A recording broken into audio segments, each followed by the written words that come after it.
they will battle it over who is the best in the basketball game. So let's wait for the lovely birds. Matthew! Well, before we continue, I'll be dividing you guys into two groups. Now all the boys will cheer for blue. Come on, boys. Ate. Go blue! Go blue! And all the girls will cheer for azul. Come on, girls. Say go azul! Go azul! Okay, so are you guys ready for the basketball game? Alright, energy. Are you guys ready? Okay, so birds ready, trainers ready, get set, go! Now here comes the ball to the table. Now first ball for both birds. Now here comes the second ball and the last ball. Blue wins this round. Okay, so yes, Azul deserves another round. So I think let's have reference. Now the mechanics of this game is the first group who can drop all three rings into the pool. The fastest is the winner. So that's our reference. Okay guys, are you ready for the second round? Okay, so birds ready, trainers ready, get set, go! Now here it comes. Azul. Here comes Blue for the first lead. Hey, what is this? Azul, it's got three things at the same time. What a clever technique by the girls of Trainer Camp. Did you see that? Three things at the same time. What can you say? Hey, what was that, Trainer Irvin? You guys cheated! Who did you guys really cheat? No, we didn't cheat. Azul just used her brain. Ah, the ice is the truth. The girls are wiser than boys. Okay, now a round of applause for a beautiful pair of blue and gold, Macau Blue and Azul. Okay, now this time I need an adult volunteer with a money bill. Just raise your hand and I'll choose. I need an adult volunteer with a money bill. Okay. 20, 50, 100, I will salute. Who would be our lucky guest for today? For this afternoon, okay, I need a volunteer, adult volunteer. Kaya na ay kwarta kang ibuhok. Iisa lang din ang kamot para makasagot data. Okay, you man, please come join me in front and just bring your money bill with you. So guys, as you'll notice, most of our birds in the show are parrots. It's because parrots are highly intelligent, charismatic, colorful, and musically inclined. We have a good memory and can remember even the smallest and slightest details. Okay, ma'am, ayong hapon. First of all, what's your name, please? How about a round of applause for our volunteer, Miss Nelson? Okay, ma'am. Can you just stand right here? Now face towards me. And extend your left arm sideways like this. Okay, good. Now as I be putting the money between your fingers. Now ma'am, no matter what happened, move over, swing your arm, okay? Now, do you have any idea what will gonna happen next? The bird will get the money, nice idea, so I'll give you another hint. No, but it's exciting. How about this time, a crocodile will jump over this water and get your money? Is that okay with you? Okay. Joke na ikaw, mamay. Now, here comes our bunny bird blue. Our bunny bird blue can Matthew. the money is being Gaman? not so blue. Shall we? Now, blue flies over. Yes. Now, money. Now, what's next, blue?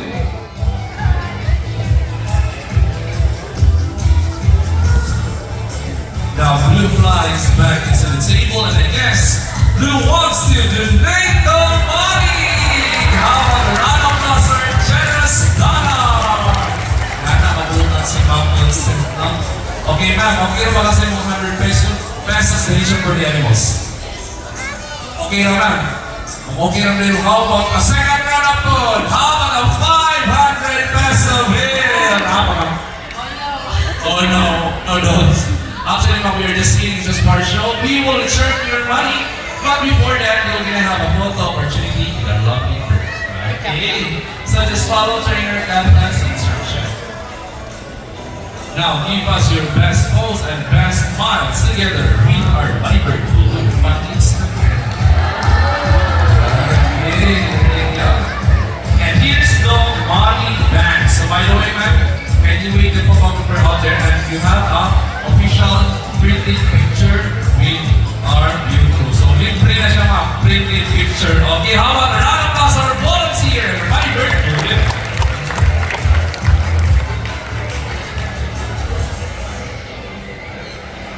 Okay, so up next, let's get up close and personal with the three different kinds of virus that we have here in Civil Ocean Farm. So you're gonna have a close interaction with our lovely birds. So guys, kung doon may isa na kabahan o mga paila-ila, tagsa-tagsa ang mga bird. So just a friendly reminder, don't reach or touch or grab the feathers of our birds upon going near you. So kung doon din guys, ayaw lang yung ikapa ang mga birds. Kinalit na sila makaratay. Okay? Now let's call in our green wing macaw band, our eclectus spiral red, and our blue eagle macaw goldie.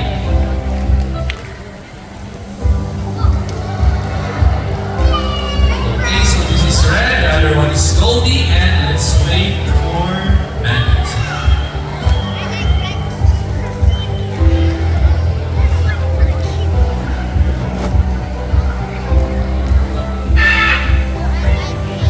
Okay guys, so that is bandit missionary gun.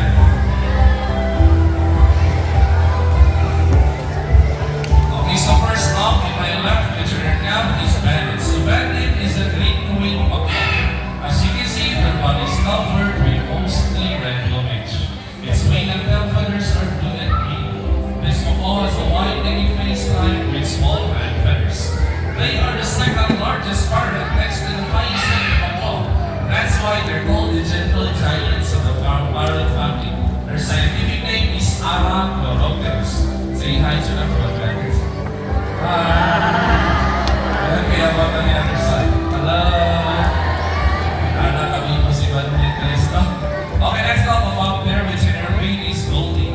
So Goldie is a blue and gold macaw. Well, blue and gold macaw has a beautiful shade of blue in their back and a solid shade of yellow in their belly and in their wings. Their eyes and feet are solid black.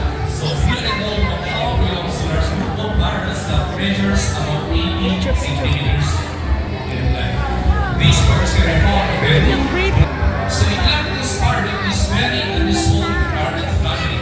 It's because of their extreme sexual dimorphism, meaning there are small striking differences between a male and a female. So as you can see that right here is a female eclectus parrot. It's because of her bright red core feathers. While the male will appear bright green core feathers. Okay, so there you go guys. Kanilang place specific lang sa eclectus parrot. It's not applicable to the macaw. Kanina bird, dali lang siya may ilahan. Kung makita mo red ani, it means a female. Kung color green yan, it means a male. Very good. So, meanwhile, macaws and bandit and Goldie, we need to extract blood from them. And we perform or they undergo a DNA sex to find out if it's a male or a female. So that's how we distinguish the gender of our macaws. So by the way guys, the eclectus parrot scientific name is Eclectus ornatus. And they will like to live until 30 years old. Meanwhile, macaws, bandit, and Goldie can like to live until 60 to 70 years of age. So guys, ganito, makasanahon yung mga tanan natin. Once again, parrots are monogamous. Meaning they only have one partner the rest of their lifetime. Sana all parrot. And also these birds are very social. They love to fly in flocks and in captivity and get transcend their trainers. So that's all for three kinds of parrots that we have here in Civil Ocean. Once again, we have bandit, red, and goldie.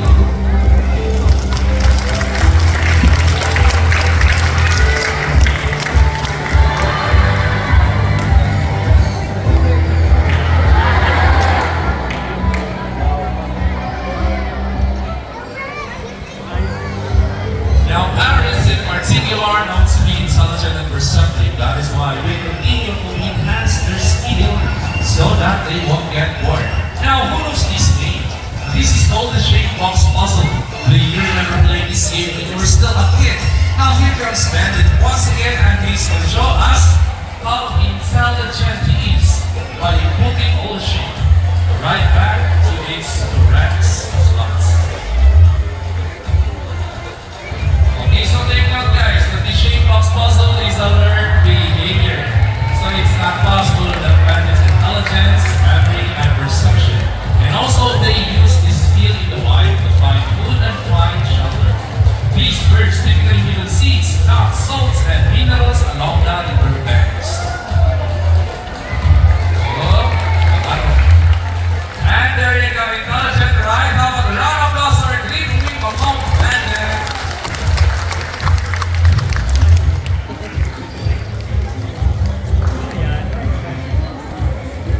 Okay guys, now I have here an object or a ball which I will hide under one of these three silver cups. So as you can see, it's all empty.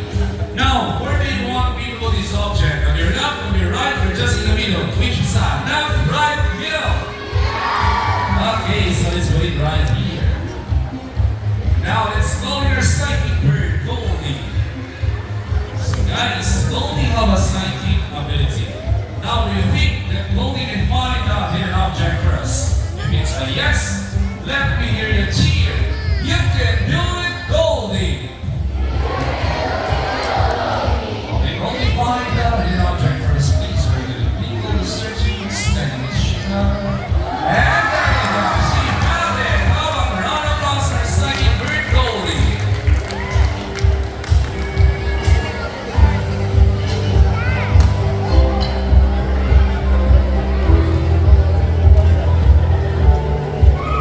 Okay guys, so earlier we've shown you different kinds of macaw and neglected spiral.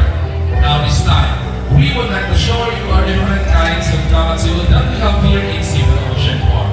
Now there are 21 different kinds of cockatoo species living across the globe. And here in Civil Ocean Park, once again, we have three different kinds. We have the sulfur-breasted cockatoo, the umbrella cockatoo, and a Moluccan cockatoo. So, kamusta na? Guys, are you ready to meet our cockatoo? Okay, now let's call in Sweetie, Nigel, and Snow. So once again, guys, we're gonna have an up-close and personal release of lovely creatures. Same deal, guys. No touching of person yet, but don't wanna be.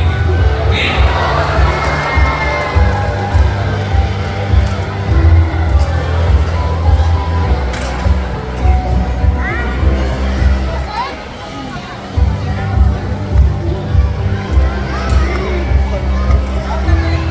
Okay, so first up with me here is Tweety. So Tweety is a silver-breasted cockatoo, or in scientific name is Cockatoo melanita. So these birds prefer their habitats along the edges of tropical and subtropical rainforest. These birds are primarily white, with black, curved bill, and with a distinctive yellow silver breast, and a yellowish flavor of the underside beak and tail feathers. So that's all for Tweety, our silver-breasted cockatoo. Okay, next up about their cat is Nigel. So Nigel is an umbrella cockatoo, or known as the white cockatoo or great white-breasted cockatoo. So this bird can be easily distinguished by their woolly white crest that raises like an umbrella. So guys, if you're gonna compare Tweety to Nigel, you can clearly see the difference of both birds. So Tweety have a yellow silver crest, while Nigel have a blue crest. Okay, now last we will read about their races. So let's have a look at cockatoo, or the scientific name is Cockatoo melanensis. So this bird is endemic in South America, Eastern Asia, and they are the largest among the white cockatoo species. So Snow have a pinkish white colored feather on its crest. That's why they're called the salmon-breasted cockatoo. So guys, in general, cockatoo